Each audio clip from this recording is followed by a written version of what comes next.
Mariners for you. Analysts continue to worry about the holiday season as parts shortages and shipping delays plague companies. The port of Savannah is overwhelmed with shipping containers as the supply chain crisis continues. Tonight, one word sums up the feeling along every line of the supply chain: frustration. Well, this has been something that we've been showing you these aerials for some time here of the cargo ships that are hanging out and just waiting to come here. And right now that backlog continues, and we're getting a fresh update right now. Fox News' William Lajeunesse joining us in California right now with the very latest. William, how you doing? I'm doing good, Mike. Tell you what, so the Pacific has really turned into a parking lot off the coast of LA and Long Beach. There are about 78 total shipping vessels, like the one you see behind me, that are not in port. There are 60 in port. There's 78 waiting outside, either anchored, like this one, just off the harbor, and others are actually kind of in a holding pattern off Catalina Island, which is about 30 miles off the Southern California coast. So they're basically a floating warehouse, and they're out here floating because there's no room basically in the port. Truckers aren't picking up stuff, and there's no warehouse space in the Inland Empire or even in Arizona for these kind of containers, right? So it's just a backup, if you will, in this whole supply chain situation. They're going to be out here on average about 2 to 3 weeks before there's docking space in the harbor, either Port of LA or Long Beach, to offload the cargo. It takes about 2 or 3 days to actually get all these containers off a ship like this one, quite large, as you can see. It might be deceiving, but it's really about 3 football fields long, and there are thousands of containers up there. Of course, it's your Christmas presents, but it's also other stuff. Everything from diapers and dishwashers, you name it. It's being imported from Japan or China, Vietnam, if you will. And in the past, these ships didn't have any waiting period at all. But now, as I said, 2 to 3 weeks on the water. And of course, that's costing them money, and it means it's costing you money. Mike? And a lot of people that have been seeing this and seeing these images want to know, how did this happen, and why is it happening now? Well, there's not a simple answer to that, but I'm going to give you several things, right? So one of them has to do with President Biden, and he had expanded and extended unemployment benefits, right? And many people say that is one reason people are not going back to work. So there is a shortage, according to the Labor Department, of about 537,000 jobs in the trucking and the warehouse sector. That's one reason they can't find the workers to drive the trucks or to offload the stuff at the warehouse, number one. Number two, obviously, you've got the U.S. consumer. You have demand exploding in our country, right?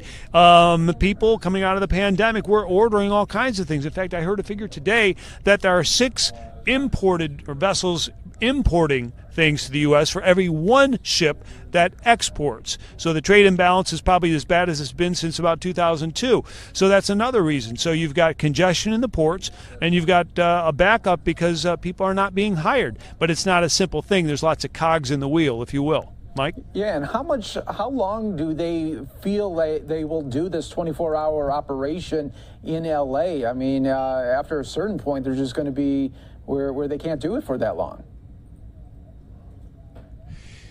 Yeah, Mike, you broke up a little bit, but one thing, so a ship takes about, like I said, 3 to 5 days to unload, basically. And the crews, these are foreign vessels for the most part. The crews do not get off. There's actually a cottage industry that's kind of come alive, if you will, to service these ships out here with food and alcohol and any kind of supplies that they might need. They just bring the ship out, or the smaller vessel out, and they service the ship. But basically, some are now going around the Panama Canal, basically to Houston or maybe Savannah or Charleston, because the time on the water here, again, time is money. And these shippers got to find a way around it and to try to get you the stuff that you need by Christmas. But there's basically one thing we heard over and over again from experts in logistics and MIT and facilities like this, is that while the president intimated yesterday, or basically said this is going to help solve the problem, everyone says not so fast. They cannot even tell us today when the ports are going to go to 24/7, as the president said yesterday, and that it's just too complex. And so this is going to probably go on at least till the middle of next year, if not later. All right, William Lajeunesse breaking it all down for us and giving us some insights on why this is happening right now. We appreciate your updates so much. Thank you very much. You bet. Analysts continue to worry about the holiday season as parts shortages and shipping delays plague companies. So should investors expect mayhem in the fourth quarter, or are things less chaotic than they seem? John Ford is here to weigh in. What do you think, John?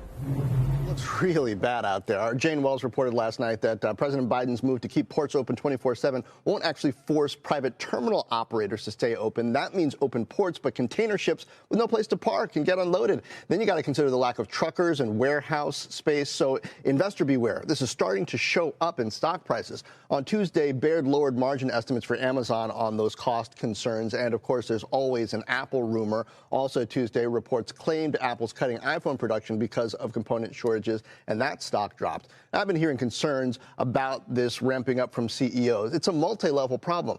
Parts challenges make it hard to build stuff. Logistics challenges make it hard to deliver the stuff that gets built. And then labor challenges make it hard to even sell the stuff that gets delivered.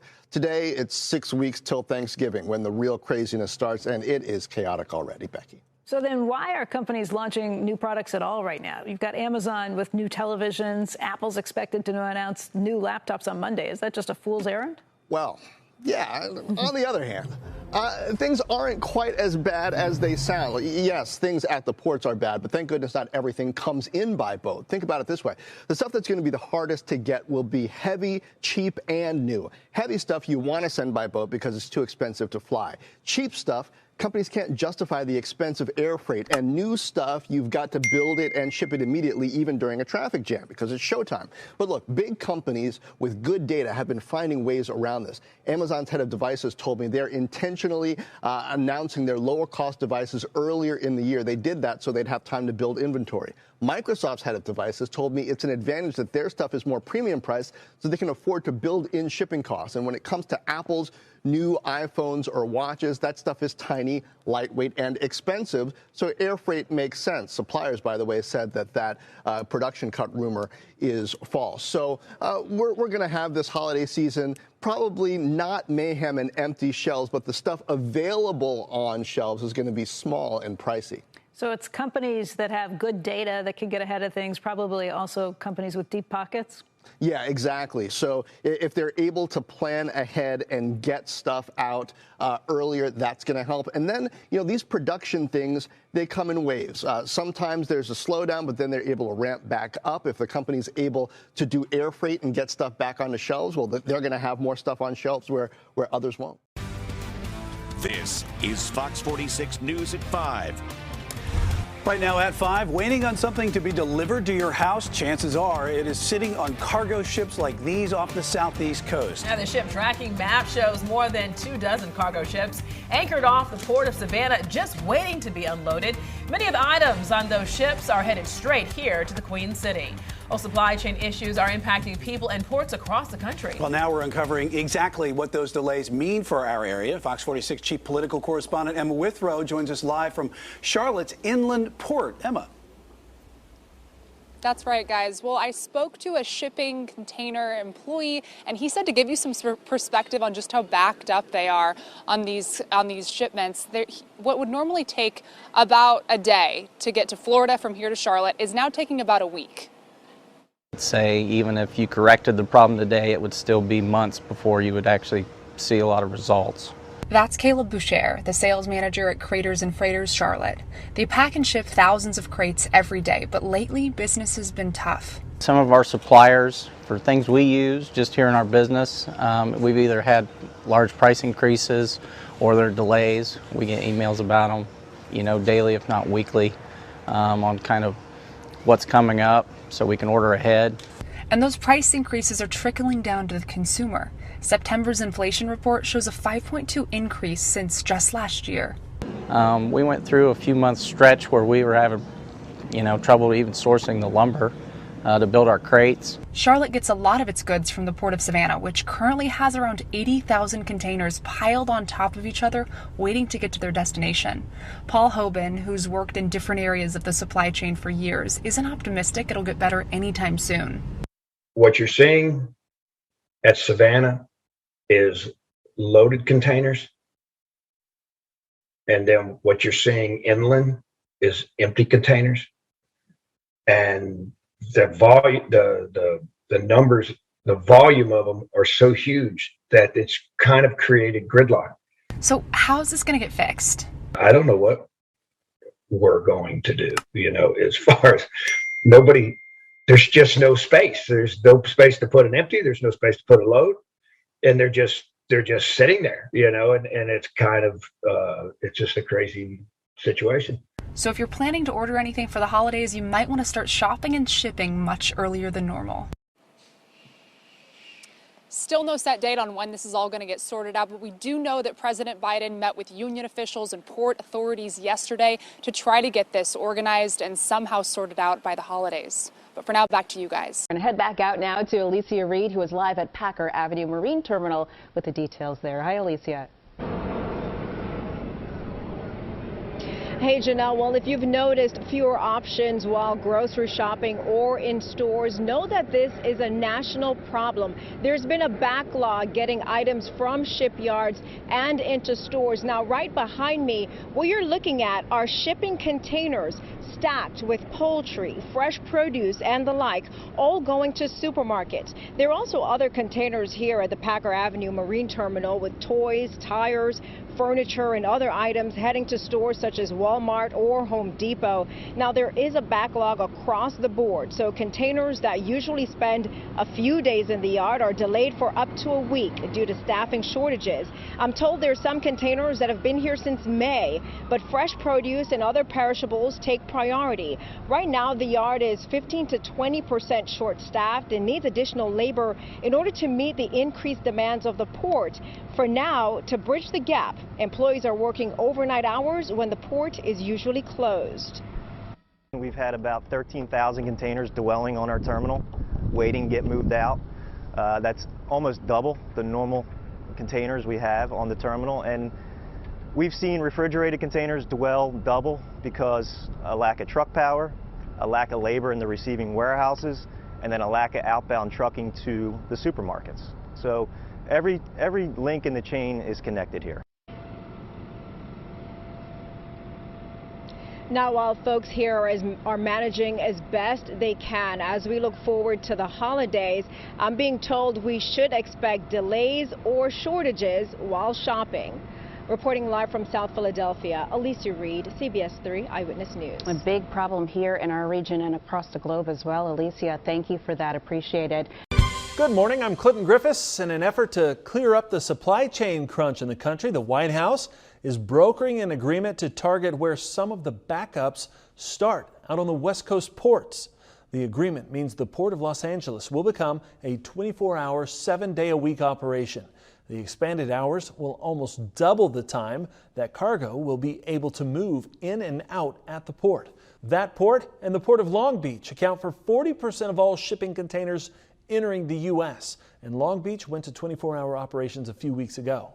At last report, 144 ships combined were at those two ports, with 80 at anchor, many of them container ships. Driving much of the backup, a surge in e-commerce, with sales increasing 39% in the first quarter of this year. I want to be clear. This is across-the-board commitment to going to 24/7. This is a big first step in speeding up the movement of materials and goods through our supply chain. But now we need the rest of the private sector chain to step up as well. This is not called a supply chain for nothing. This means that terminal operators, railways, trucking companies, shippers, and other retailers as well. Think about it. When you see these pictures of those ships waiting at anchor, waiting outside of the ports, that means the ships are already there. So it's everything after that that we have to work to unclog. There not being spaces for the ships at the berths. It's the containers being backed up. And that goes through our supply chain, through the rails, through the trucks, again, all the way to the store shelf. In addition, major shippers and retailers, including Walmart, FedEx, UPS, Samsung, Home Depot, and Target, will ramp up their operations to clear cargo out of the ports, freeing up more space on the docks. The goal is to move an additional 3,500 containers during the night each week. Despite all of this, many experts say it could take until early 2023 for the bottlenecks to clear. And West Coast ports are very important to agriculture. American Farm Bureau Federation economist Veronica Nye breaking it down. Now, she says more than 75% of U.S. exports of tree nuts, oranges, and prepared tomatoes are exported from the ports in Los Angeles, Oakland, and Long Beach. Also, more than 60% of U.S. cotton exports, hides and skins, along with 50% of U.S. meat and wine, and 30% of U.S. dairy ship from those California ports. Tonight, one word sums up the feeling along every line of the supply chain: frustration. That goes for retailers, truck drivers, and especially customers. CBS's Carter Evans takes a closer look from the Port of Los Angeles. This is what a broken supply chain looks like from the air. Nearly 60 cargo ships floating outside the ports of Los Angeles and Long Beach. They're carrying about 250,000 containers. The workers will soon be unloading around the clock. Truckers at the Port of LA sometimes have to line up for hours just to pick up one container. And then where do they take them? Most warehouses are full, and that's delaying deliveries even further. Because they're working too slow inside. Trucker Manassas Gonzalez doesn't get paid by the hour. He gets paid by the load. How long are the waits here to pick up a load sometimes? 7 to 9 hours. Like these hours, then I count it. Clearing the backlog may take months. It could be the end of 2022 before things get back to normal. Normal being a ship enters the port, offloads, and departs with no delays. It's a good first step, but we need to see further downstream logistics, rail, all has to fire at same time for it to become very efficient. They're not going to be able to wave the magic wand and make this go away. There is no magic wand. It's a huge bottleneck. At the end of the supply chain are store owners like Tony Yabaka, whose bike shop is just down the street from the backed up port. When we met him a month ago, Yabaka was waiting for a bike order he made a year ago. Do you know when those bikes are going to come in? No, not really. And all those kids' bikes that you're waiting for, where are they? They're either on those ships or maybe they're still in Asia, but they're not in warehouses. Now, dock workers tell me they are all for this 24-hour port plan. In fact, they say they've been wanting to do it for years, and it's in their current contract that they can work 24 hours. They're just waiting for terminal operators here at the port to tell them when to start. Nora? Time to turn on that switch. Carter Evans, thank you. For more video about container terminals and container ships, subscribe the Mariners For You YouTube channel. Thank for watching Mariners For You. See you soon.